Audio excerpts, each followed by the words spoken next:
Hello, and thank you very much for watching. We're very glad that you're with us today. Can a man that's been divorced and remarried, can he lead the church in the sense of being like a bishop or a pastor or something like that? That's the question today. And I've been saved a few years, and through the years I've had many people tell me that Pastor so-and-so is ineligible to even be a pastor, because he's been remarried. I've heard that so many times, and there's people out there, it seems like their ministry is to try to disqualify people from serving the Lord. And I would like to talk about the verses that they use today, okay? And what we're going to do, we're going to start out in 1 Timothy chapter 5 and verse 9, okay? We're in 1 Timothy chapter 5, verse 9, dealing with the widow, okay? Let not a widow be taken into the number under 80 years old, having been the wife of one man. Here's a situation where a widow is getting up in the years, and this is trying to qualify her. Is she eligible for the church to help her out? And there are some churches out there that are big enough to actually help out, the elderly, which is great. Praise the Lord. And I realize that some churches can't afford that, but some churches can. And the Bible gives qualifications about is the elderly widow eligible to be helped out by the church. And it said in verse 9, it said, let her not be taken into the number under 80 years old. Okay? In other words, if she's under 60, 80 is 3 times 20. If she's under 60, she's not eligible. Okay? She must be over that. And then it says, having been the wife of one man. Now that's like in the past. Through her life, she should have been married one time and one time only. In other words, if she was married more than one time, then she's not eligible. It's not talking about present tense, being married to multiple men or nothing like that. It said in the context, having been the wife of one man. So this means like in her past, has she been remarried? Because if she's been remarried before, then she's got more family that can help take care of her in her old age. That's the deal. That's the way that works. And there's other qualifications in verse 10 following.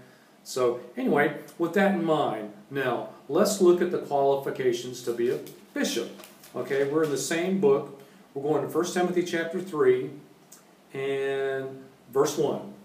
This is a true saying, if a man desire the office of a bishop, he desireth a good work. A bishop then must be blameless, the husband of one wife, vigilant, sober, of good behavior, given hospitality, apt to teach, etc., etc. The next verse goes into more qualifications for the bishop. But it said the husband of one wife.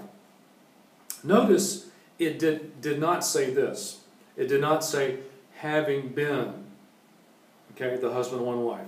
Like dealing with that elderly lady in 1 Timothy chapter 5, verse 9, it said, having been the wife of one man. See, it didn't say having been here in this context. It said a bishop then must be blameless, the husband of one wife. See, it doesn't have those two words, having been. If it said having been, it would mean that in the past. In other words, if the guy had been married before, maybe divorced and remarried, then he would not technically be eligible. But it doesn't say that. It doesn't say having been. It just says the husband of one wife. And what that's dealing with is the case of polygamy. The Bible would disqualify a church leader if they're polygamous. In other words, if they're married to more than one woman at the same time. There are many countries in the world today that there is polygamy practice. And there's men with not only a second wife, but many more wives. And in the context here, that's what it's talking about. If it said, having been the husband of one wife, I would agree with you and say that yes, in times past, if you've been married and divorced and remarried, that sure, you're disqualified. I would go along with that, but it doesn't say that. You got to go exactly by what the words say. The woman in 1 Timothy 5, verse 9, it said, having been the wife of one man. The bishop there in 1 Timothy chapter 3, verse 2, the husband of one wife. There's no having been there. So a person that is considered a ministry, even though they're divorced, they are still eligible. Let's see, now we're moving into testimony.